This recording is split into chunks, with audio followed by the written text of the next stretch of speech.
चचेरे बहनोई से दिल लगाने वाली प्रियंका इश्क में अंधी हो चुकी थी।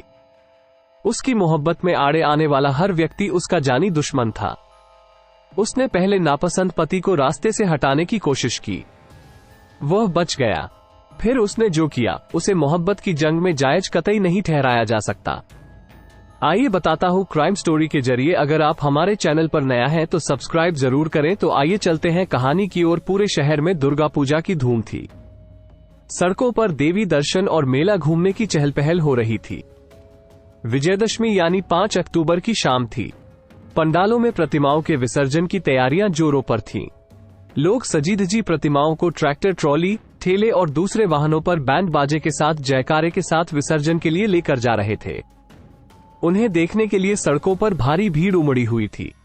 माहौल खुशी और उत्साह का था। मेला घूमने और उमंग से आनंद लेने वालों में लाल बाबू भी था। उसका घर बिहार के समस्तीपुर जिले में बांकीपुर गांव में था। वह किसान सुरेंद्र राय का 32 वर्षीय छोटा बेटा था। उसे लोग लालू राय के नाम से भी जानते थे। उस दिन शाम के करीब 5:45 बजे उसे अपराधियों ने दरवाजे पर ही गोलियों से भून दिया। उस फायरिंग में गोलियों की तड़तड़ाहट सुनकर परिवार और आसपास के लोग दौड़ते हुए वहां आए। उनके पहुंचने से पहले ही हमलावर हथियार लहराते हुए बाइक से भाग गए। लाल बाबू राय की घटनास्थल पर ही मौत हो गई। वह किशनपुर से दुर्गा पूजा का मेला घूम कर लौटने के बाद अपने घर में टीवी देख रहा था। चचेरे बहनोई से दिल लगाने वाली प्रियंका इश्क में अंधी हो चुकी थी। उसकी मोहब्बत में आड़े आने वाला हर व्यक्ति उसका जानी दुश्मन था। उसने पहले नापसंद पति को रास्ते से हटाने की कोशिश की, वह बच गया। फिर उसने जो किया उसे मोहब्बत की जंग में जायज कतई नहीं ठहराया जा सकता।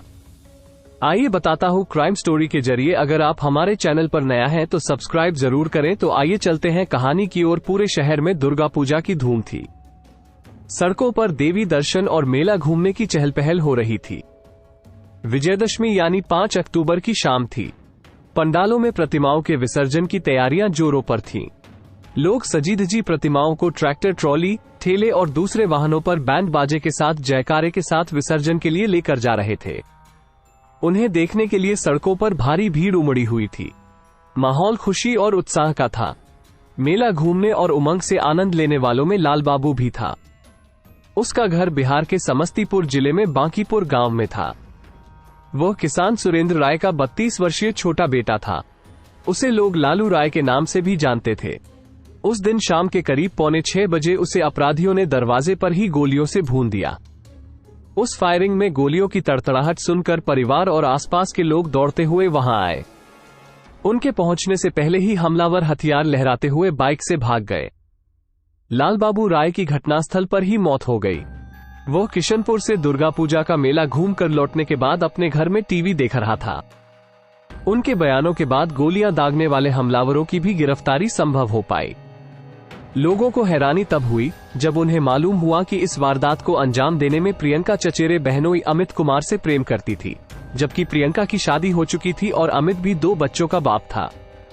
प्रियंका की शादी 1.25 साल पहले 25 जुलाई 2021 को दरभंगा जिले के रमौली गांव निवासी शिक्षक रामपुकार राय के एकलौते बेटे विजय कुमार राय के साथ ही हो चुकी थी।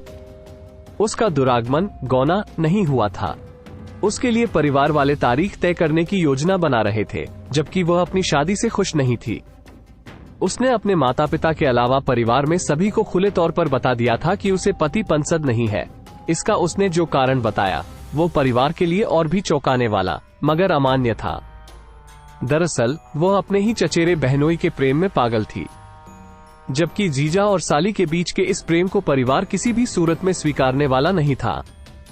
यह उसकी एक सनक थी जिससे 2 जिंदगियों की खुशी और शांति में खलल पड़ सकती थी। दरअसल कल्याणपुर थाना क्षेत्र के बांकीपुर गांव निवासी वीरेंद्र राय की एकलौती बेटी प्रियंका मनियारपुर गांव निवासी बीरबल राय के बेटे अमित कुमार राय से प्रेम करती थी, जबकि उसकी शादी वीरेंद्र राय के बड़े भाई सुरेंद्र राय की बेटी पिंकी के साथ सन 2013 में ही हुई थी। इस तरह से प्रियंका रिश्ते में अमित की चचेरी साली थी। दोनों किसान परिवार खुशहाल जीवन गुजार रहे थे। प्रियंका को अमित शादी के समय से ही पसंद आ गया था। अमित भी चुलबुली और बिंदास साली पाकर खुद को खुशकिस्मत समझता था। शुरू में तो उसने प्रियंका को हल्के में लिया, लेकिन धीरे धीरे वो भी उसे पसंद आने लगी थी। उसने महसूस किया कि प्रियंका ने उसके दिल में जगह बना ली है। अमित 2 बच्चों का बाप था। पत्नी से उसे कोई शिकायत नहीं थी, फिर भी वो प्रियंका को चाहने लगा था।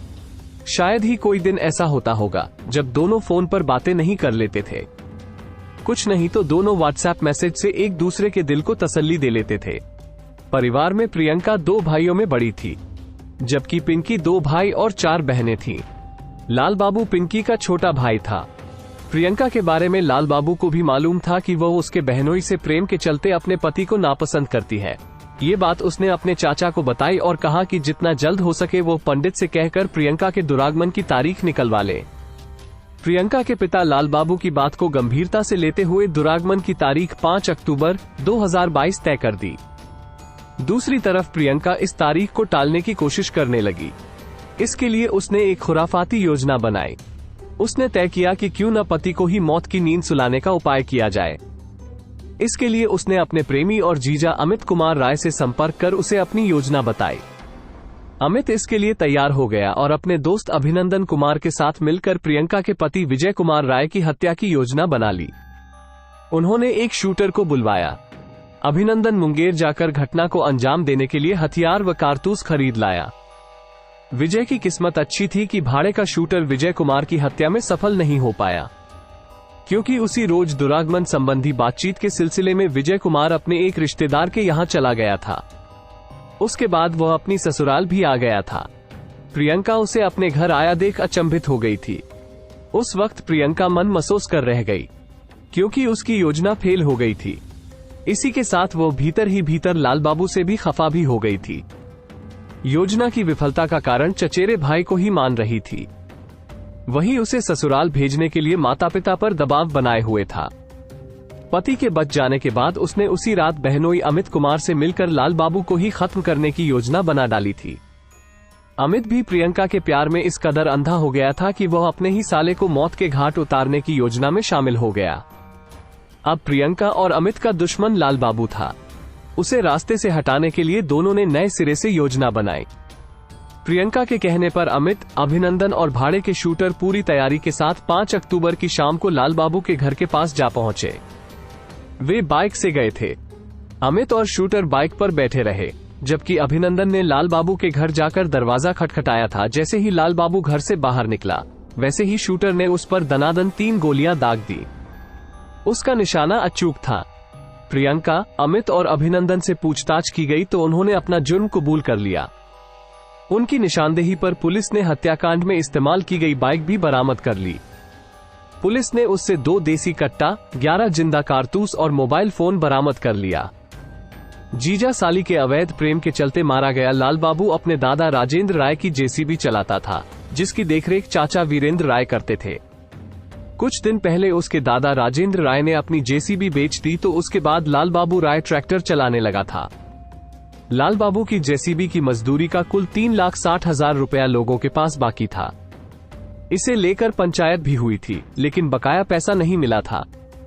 उसके बाद से लाल बाबू उजियारपुर थाना क्षेत्र के महिसारी गांव में चचेरे साव बिशुनदेव राय के घर पर रहकर जेसीबी चलाने लगा था। लाल बाबू की जेसीबी की मजदूरी का कुल 3,60,000 रुपया लोगों के पास बाकी था। इसे लेकर पंचायत भी हुई थी, लेकिन बकाया पैसा नहीं मिला था। उसके बाद से लाल बाबू उजियारपुर थाना क्षेत्र के महिसारी गांव में चचेरे साव बिशुनदेव राय के घर पर रहकर जेसीबी चलाने लगा था। घटना के दिन दुर्गा पूजा के मौके पर वो घर आया हुआ था।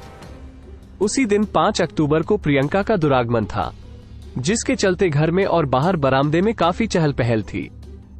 परिवार के कई लोग बैठे थे। शाम के वक्त धुंधलका होने से ठीक पहले लाल बाबू देवी दुर्गा का विसर्जन देखकर घर आ गया था और कमरे में बैठा टीवी देख रहा था। इस हत्याकांड के मुख्य साजिशकर्ता लाल बाबू की चचेरी बहन प्रियंका सहित घटना में शामिल उसके बहनोई अमित कुमार राय और उसके दोस्त अभिनंदन कुमार को पुलिस ने गिरफ्तार कर जेल भेज दिया।